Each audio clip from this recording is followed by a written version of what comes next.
ফরিদপুর আওয়ামী লীগের Russell's viper জীবিত ধরা নিয়ে আমরা একটা কন্টেন্ট করেছিলাম এবং ফরিদপুর গত ২০ তারিখ ২০ মে বৃহস্পতিবার ফরিদপুর আওয়ামী লীগের সাধারণ সম্পাদক শাহ মোহাম্মদ ইশতিয়াক তিনি ঘোষণা দিয়েছিলেন যে ফরিদপুর সদর এলাকায় রাসেলস ভাইপার যদি কেউ জীবিত ধরে আনতে পারে বন বিভাগে জমা দিলে তাকে ৫০,০০০ টাকা পুরস্কার দেওয়া হবে এবং ৫০,০০০ টাকা পুরস্কার দিবেন হচ্ছে জেলা আওয়ামী লীগের সভাপতি।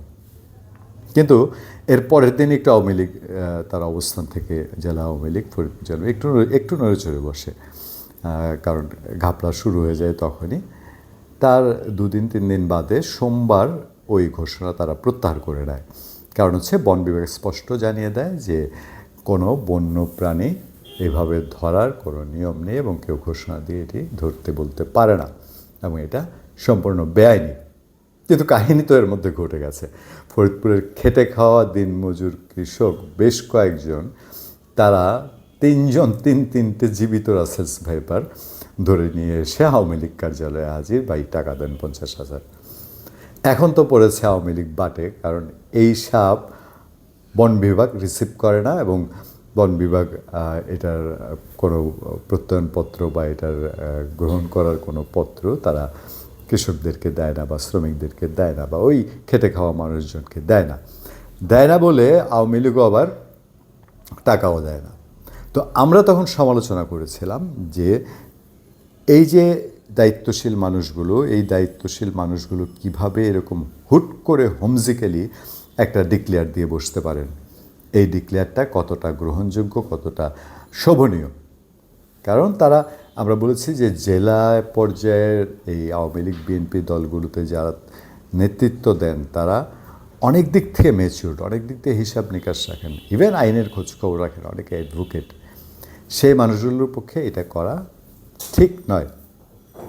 তো তখন আমাদের বক্তব্য ছিল যে আপনারা এই সাপের জন্যে লাগবে না, আপনারা এই যে লোকগুলোকে আপনাদের এই আশ্বাসের উপরে তারা যে এইরকম জীবন ঝুঁকি নিয়ে জীবিত রাসেলস ভাইপার ধরে আনলো, এদেরকে অন্তত আওয়ামী লীগের মানুষজনের হাতে তো এখন টাকার অভাব নেই, আপনারা অন্তত কিছু একটা করেন।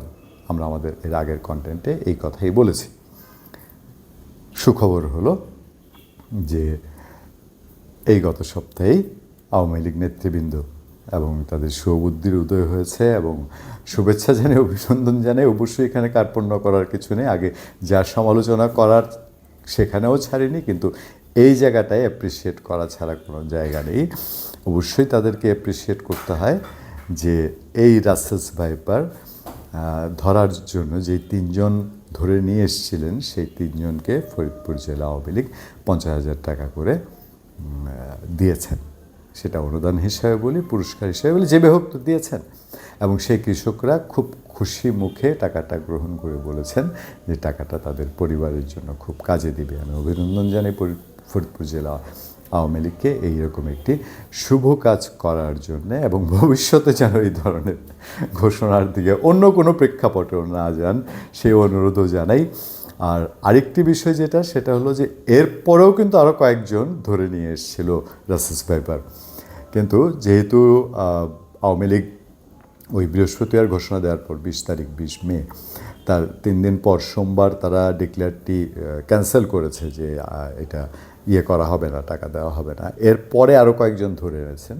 তো তারা বলেছেন যে না, যে পর্যন্ত এই ঘোষণাটি প্রত্যাহার না করা হয়েছে এই পর্যন্ত যে ৩ জন সাপ ধরে এনেছিলেন তাদেরকেই পুরস্কার দেওয়া হবে, তাদেরকেই সম্মানিত করা হবে, বাকিদেরকে করা হবে না। এটা নিয়ে আমাদের আসলে তেমন কোনো সে নাই। অনেক কিছুতেই ভালো মন্দের একটা মিশ্রণ থাকে। তবে এবার এসে এই কাজটি করাটা অন্তত, আমি জানি না আমাদের কথা হোক আর আরও ১০ জনের সোশ্যাল মিডিয়ার মানুষের কথা হোক, শুনে এই উদ্যোগটিকে পজিটিভলি দেখারই আসলে একটা সুযোগ থেকে যায়। এটাকে আমরা বলতে চাই যে হ্যাঁ, আমাদের এর আগের সমালোচনা যা ছিল তার জবাবে আমরা অন্তত সন্তুষ্ট যে এরকম একটি পুরস্কার অন্তত এই খেটে খাওয়া দিনমজুর মানুষগুলো পেয়েছেন। ধন্যবাদ সবাইকে। ভালো থাকবেন, সুস্থ থাকবেন। আবার দেখা হবে, আবার কথা হবে।